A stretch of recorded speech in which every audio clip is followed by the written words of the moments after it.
I'm here with Adamson's team captain, Angelica Kinlog. Hi, Angelica.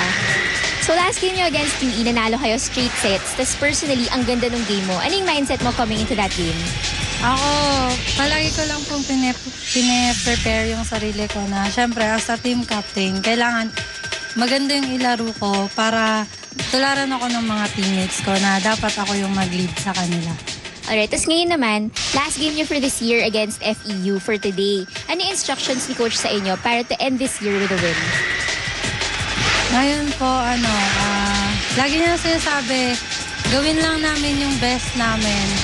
Na yung depensa namin kailangan, focus kami sa lahat ng gagawin namin. Kasi alam namin na yung FEU, katapat namin sila pagdating sa depensa eh. Kaya mas dapat magpursige pa kami, tsaka wag bibitiw yung team. Yung teamwork. Alright, thank you and good luck.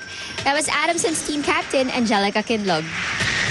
Thank you very much. My apologies. That was Tiff Aprendido reporting for Adamson, talking to their captain, Angelica Kinlog. Very experienced, a veteran for Adamson University, and a very experienced team that will go up against a team that is from the opposite side of the spectrum, a very young, youthful, and exuberant FEU, gritty FEU team. Yun ang kanilang kalaban today. And their grit was manifested the last time out that they were here at the arena against the defending champions. They lost that match. Mosey, we all know that in 5 sets, but there was a moral victory in that game. Oh, most definitely. And they're the only ones that gave DLSU a real scare, a run for their money. Not an easy win for DLSU. A 5-setter and the FEU with their great floor defense. And if I may say, great recognition by Kinlog on the respect sa defense ng FEU coming into this ball game. As you can see, the set scores FEU winning set 3 and 4, but eventually succumbing to that game and giving DLSU their 5th win in this tournament. As you can see, DLSU producing the numbers once again, but FEU had 47 spikes in that game and 4 blocks. Just too much also was the blocking of DLSU with the tall players and service points. Halos pareho naman. Pero they forced more opponent errors. Not kaya sila nakadikit talaga. That's the bright spot in that game. They had 41 opponent errors for the FEU Lady Tamaraws, who only had 2 players in double figures for that match. Naubusan. Yan ang lang nasasabi natin. There are 2 things, talking to their coaching staff, the 2 things that they pointed out. Inexperience at naubusan din physically. Lalo na si Murada, who was at the forefront of the attack. She had good numbers in that match. Backed up by Vargas, but the rest of the crew medyo wala na. Compared to DLSU in that team, they had 4 players in double figures. Mostly. Good point there. So, kumbaga, mas maraming naasahan si Coach Ramil in that game as against kay Coach Nes Pamilar, who had Morada with 15 points, but really got tired towards the end and wala ngang nakasama in giving out that point. Pero kanina nakausap naman siya ni Trishka Echeverry. Tama na yan. Let's listen to that interview this time.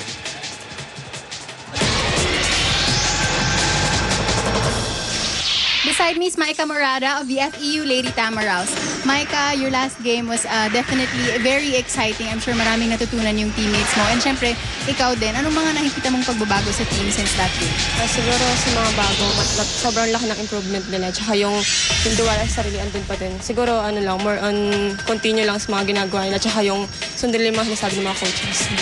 Aside from consistency, as what you mentioned, you started the season with 2 wins, 2 straight wins, tas bigla ngayon 2 straight losses na. So anong kailangan niyo ibalik? Siguro yung sa crucial game, kailangan na mag-mature pa. Tsaka kapit lang. Huwag masyadong bibigyan. Alright, thank you very much, Micah. Once again, that was Micah Morada, the team captain of the FEU Lady Tamaraws.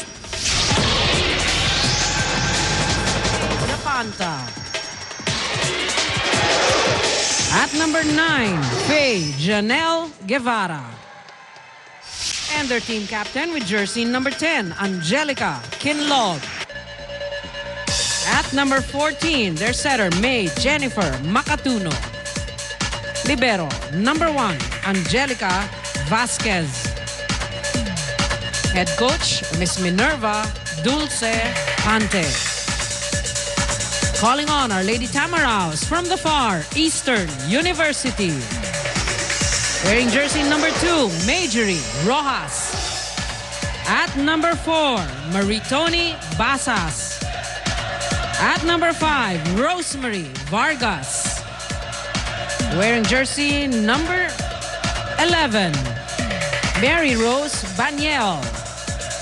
At number 12, their setter, Giselle C. And at number 15, Gwyneth Eulalio. Libero, number 1, Christine Agno. Head coach, Mr. Nestor Pamilar. Will the best team win? Santos, they were very happy with the results of that LaSalle game. Ito lang yan eh. Napag-usapan namin na, you know, sometimes you do 5-setters, Mosey. As a player and as a panelist, you've played in 5-setters. There are 5-setters and then there are the real good 5-setters. And there are the 5-setters that you learn so much from. In the match against DLSU, it's not just the fact that they pushed this team to 5 sets, because they can do that with any other team. But it was the defending champions. It was their first scare, and they stuck with them until the end.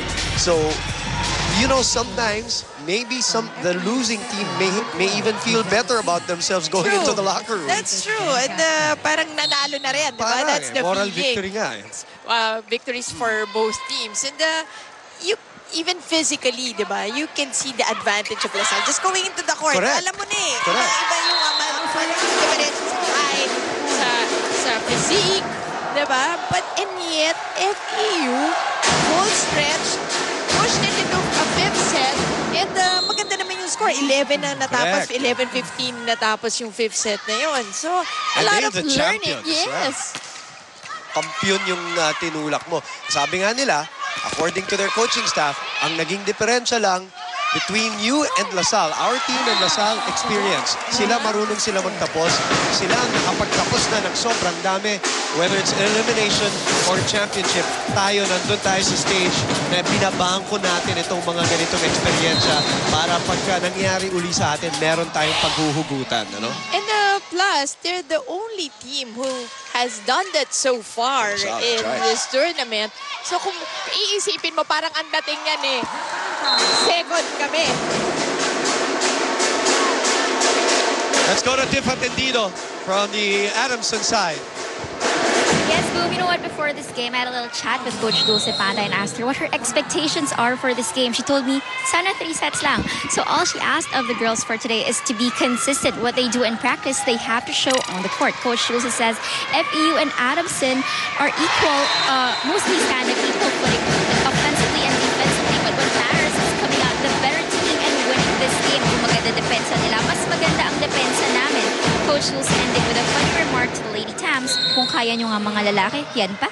Boom and Mosey. Dahil nga alam na natin, Mose, na di ba nagpa-practice itong against the girls men's team. Against the men's team.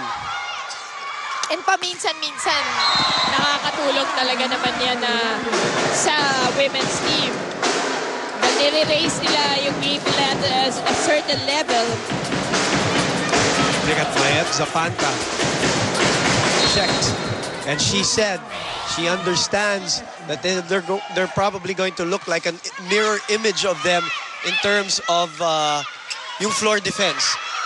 Alam mo, Mosey, tayo magkasama tayo no last game. Di ba nabanggit nga natin na when we were looking towards the schedule, asahan nyo na this is going to be a highly defensive match.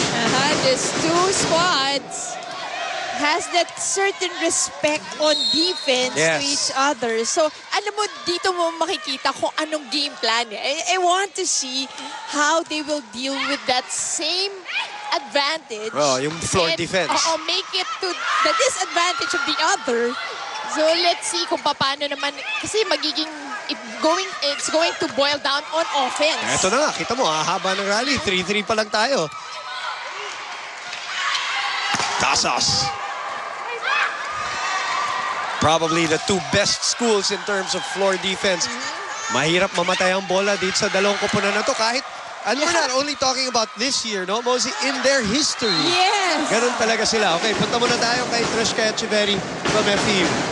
Contrary to the strong 2-0 start the FEU Lady Tamaraws have this season, they are now faced with 2 straight losses. Coach Nes Pamilar told me earlier, however, that he is more than willing to accept these defeats as long as his players learn from them. He told me that he will be fielding in more of his younger players today. He expects them to play tough and mature. One of their weaknesses, according to Coach Nes and according to Micah Morada, is that they tend to break down at crucial moments. He hopes their experience, especially in their last 2 games, will help them go through and overcome pressure for today. The game plan, as what you and Mosey have said, is to focus on floor defense and blocking. The players were instructed to be especially wary of Pao Soriano.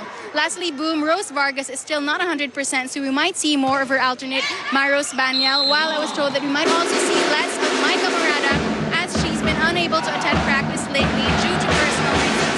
Back to you and Mosey. Thank you, Trishka. Appreciate the report. Vargas had 14 points in that last match against DLSU. Hilario. And we've always said this about FEU last year.